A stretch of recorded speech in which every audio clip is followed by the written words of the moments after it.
Hello, ladies and gentlemen, and welcome to the Discriminating Gamer. You know, two antennas recently got married. The reception was amazing. Ladies and gentlemen, today we're going to go ahead and take a look at Proliferation from WarGamesLV.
We'll get back to the review in just a moment. I want to take a minute to ask you to check out my other channel, that is Cody Carlson, PhD, where we talk about history, books on history, military history. I even post some of my lectures for my classes on there. Please check that out. Please subscribe to that channel. And now, back to the review. In Proliferation from WarGamesLV, 2 to 8 players take on the roles of various nuclear powers in the world today. United States, Russia, Israel, Pakistan, India, all the greats. They're all involved in this game where players take on the roles of these specific countries and attempt to intimidate them and, in case of an actual nuclear war, win. Each player goes ahead and they take their nation card. They also get a pad of paper with some very specific information on it, including the number of lives they have. They each have 5 at the beginning of the game, as well as a way to track their economy. They each the game comes with pre-sharpened pencils, and they each take one of these pencils as well. In the center of the play area, players go ahead and they put out a number of cards. And there's different kinds of cards they're going to go ahead and put on the play area. There is going to be mission cards, infrastructure cards. There's going to be trade agreement cards, nuke cards, defense system cards, and peacekeeper cards. A lot of cards. Now, each turn, one player will be the speaker. Now, the speaker will go ahead and they will kind of preside over that particular turn. The first thing they will do, if there's any card spaces missing, they'll fill those up, and then they will draw an event card. And the event card will give very specific conditions for what's going to happen during that round. Next, you have the consolidation phase. If the speaker has met all of their winning conditions, then they can go ahead and claim victory. They win the game. Next, you have the proliferation phase. The speaker can go ahead, and if they've acquired any nukes, they can reveal those nukes and show the rest of the game board just what those nukes are and how they are going to function, how powerful they are. If they have any nuclear winner tokens on any of their infrastructure cards, they can get rid of one of those tokens at this point. Next, the speaker has the policy phase. They can go ahead and purchase any of the cards that are visible. This is, again, the infrastructure cards, the mission cards, the trade agreement cards. They can buy nukes, peacekeepers. They can go ahead and buy as many of these cards as they want that they can afford. They deduct that price from their total EP score on their player sheet. They can also enact trade agreements with other players at this time. They can essentially declare that they're both going to benefit from a trade agreement card, and that will add to their EP score at the end of the turn. During phase 5, you kind of have an open floor. So the speaker essentially says they're done purchasing, and then anybody can purchase any of the trade agreement cards, and some factions can purchase some of the other cards at this time as well. Once the open floor is done, the speaker will draw a collection card. And the collection card will state exactly how people are going to collect. It may say under certain conditions, only these people collect. Under certain conditions, these people collect. Each player may make a die roll. If they hit the right number, then they can collect. So it's not a foregone conclusion you're going to get more money at the end of your round. It really depends upon the collection card. Finally, you have phase 7, the summit phase. Essentially, players can impose sanctions. They can vote to put sanctions on any one player, or they can vote to remove sanctions from a player. This is a powerful way of inhibiting a player's ability to collect income. Also, too, at this time, if the player does not want to levy sanctions or remove sanctions, they can vote to completely clear one section of the board of cards and put more out there.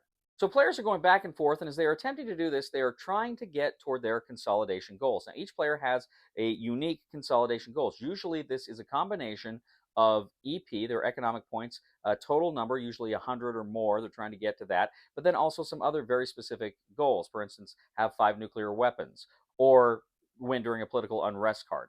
So there's a bunch of different ways people can win based on their economic value and these other factors. Now, going back, during Phase 4, players also have the option of launching nuclear weapons. They can effectively launch their nuclear weapon against any other player on the board. And if they do this, if they're successful, that will say how many lives it takes. If there's kind of 2 nuclear symbols, then the player who takes the hit will remove 2 of their nuclear symbols on their card.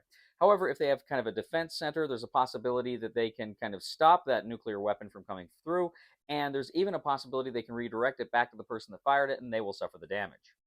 You do have to be careful, though. When you draw those nuclear weapons cards, you may have nuclear accidents and other things like that happen, which can cause you damage immediately. If ever you receive 5 nuclear damages, essentially you've lost all 5 of your lives, you are eliminated from the game. So the speakership is going around and around.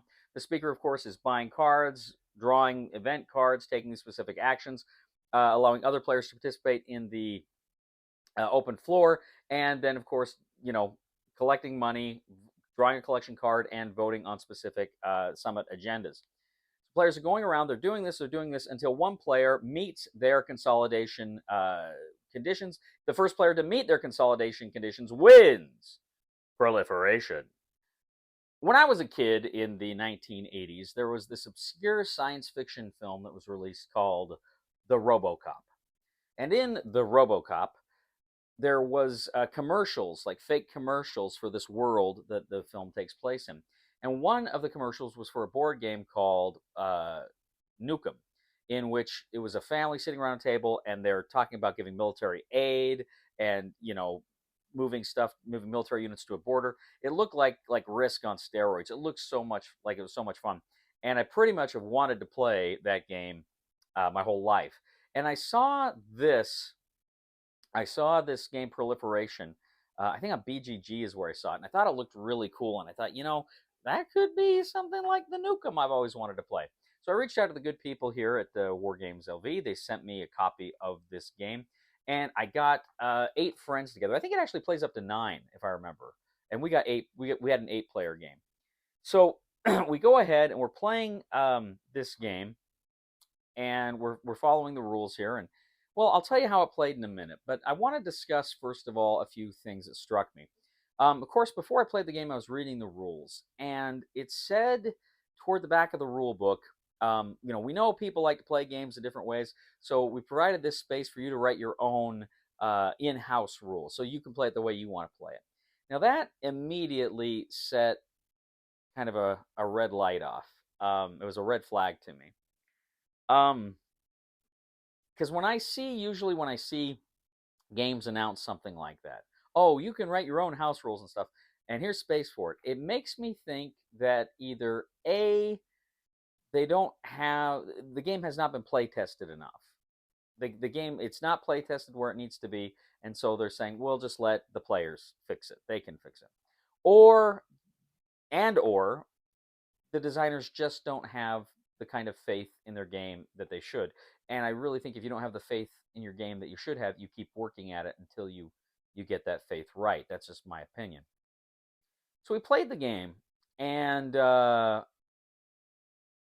it was longer than we thought it would be. Of course, it has to be. When you're playing with 8 people and there's a lot of negotiation and stuff, it's going to be a little bit of a longer game.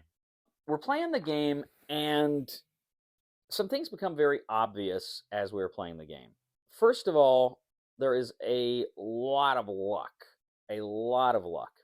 And a lot of these cards, there are die rolls. You each have a d6, and it calls for die rolls. You have to roll a certain number in order to activate a special ability or something like that. So a lot of times you'll get cards, and you spend money, you really work to get these cards, and then if a die roll doesn't work, you're kind of screwed there, right?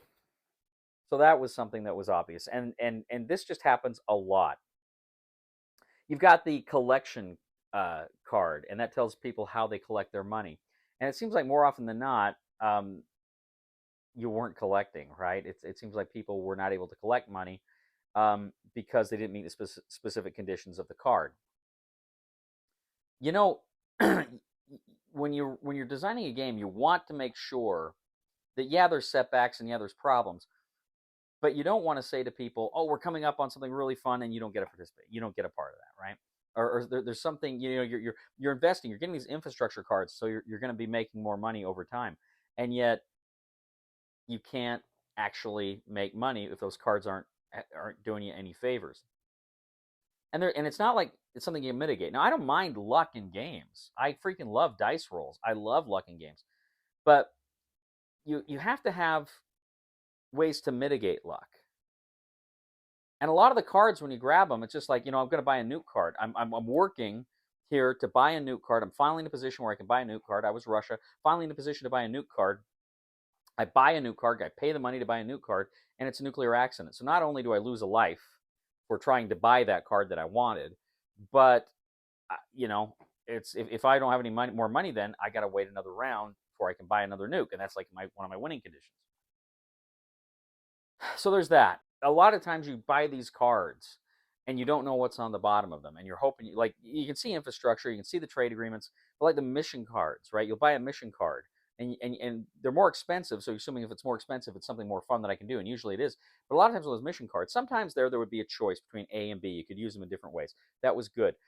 But the choices themselves are kind of limiting, and that's really about the only choices you get from the cards in the game. You want to emphasize choice over chance whenever you can in a game. Again, luck's important, luck's good. I like luck, but you like choices too. And so it feels like even where you did have choices in this game, they weren't terribly consequential. Now we have the thing too where, when you're the speaker, you get to do stuff. In an 8-player game, it's a while before it comes back to you. It's a while before you're the speaker again. And so you feel like you can do things that are not, on your turn. They're things that happen to you. You're not actively doing things. Things just kind of are happening to you. Like some of these event cards are like, there's an accident in North Korea, lose 7 EP. Okay. There's no choice there. Or there's something here, this player gains 7 EP. And it's like, okay. There was no choice. The game was playing you. You weren't playing the game a lot of the time. The game felt more like an activity than a game, right? And some games do. Some games are activities. But this one, that's what it felt like. Now, okay. Now, I've just spent a few minutes here talking about all these things that I really did not like about this game.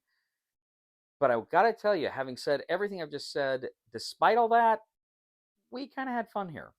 My group, we actually did. We got into the role-playing aspect of the game. We actually enjoyed, pretending like we were these countries. My friend Alicia was North Korea, and she was just relishing that. She loved being North Korea there. And, I wish there was more like rule-specific stuff for the country and more like dirty tricks. You do have some special advantages here and there, but I wish they got deeper into that. That would have been even more fun if you could actually kind of get deeper into some of these this role playing aspect. But we did. We had fun with it. We would make threats with people. We force the sanctions on people. And I think the fun was coming, honestly, less from the game itself than from us as friends kind of screwing around and playing that. So the game provides some fun kind of foundation for that kind of activity. But again, the game itself is kind of lacking overall. Still, we laughed. We laughed a lot. It was good stuff. I feel like this is a game that has such promise, and it's such a good idea. And if they had found a way to maybe streamline it a little bit more, make it a little bit more, maybe, dare I say it, of a party game, or they could have gone in the other direction and really doubled down and made it more, given each player more to do. Maybe even make it more of a board game than a card game, which is really fundamentally what it is here. Maybe that would have helped too. But as it is, it just feels like it's undercooked. It feels like you've got a lot of good stuff here. There's an expansion. We didn't play with the expansion that kind of lets you form alliances with other nations. But just reading through the rules there, it didn't sound like that addressed any of these major issues I had with the game. Again, it's an activity. Now, you may have fun with it. We did. But honestly, I'm probably going to end up donating this one, because I just don't see myself, if I get that many people together again, I'd rather play something else. man, I wanted to like this game. I wanted to like this game so much, but it just kind of fell flat. I think this is a game that, like I say, if they streamline it, if they go back, they get a second edition, they either kind of really dumb it down and make it more of a party game and just play up those role playing features, make it move a lot faster, or if they add some more meat to it and really dig into it. I think either way, this would be a much better game. As it is, it's just kind of this lilty, I wanted to like it. Recommendation for the discriminating gamer is cannot recommend Proliferation. Thank you once again for joining us today on The Discriminating Gamer. As always, we ask you to please leave a comment for us on YouTube, on Board Game Geek, on our Facebook page, or on thediscriminatinggamer.com. We'd ask you to please like us on Facebook, subscribe to us on YouTube, and follow us on Twitter. I'd also ask you, ladies and gentlemen, to please check out my other channel, that is Cody Carlson, PhD, where we take a look at military history, books on history, fun things like that. I even post some of my own lectures on that channel. It would mean a lot to me if you would check that channel out and subscribe. And also, please like this video on Board Game Geek. And also, too, ladies and gentlemen, if you really enjoy the content we bring to you here, I'd humbly ask you to click on the Super Thanks button and leave a tip. You know, a guy told me the other day that my shoes were on the wrong feet, but the joke's on him. These are the only feet I got. Please somebody help me on my feet again, and I don't know where I'm going, and I don't know where I've been.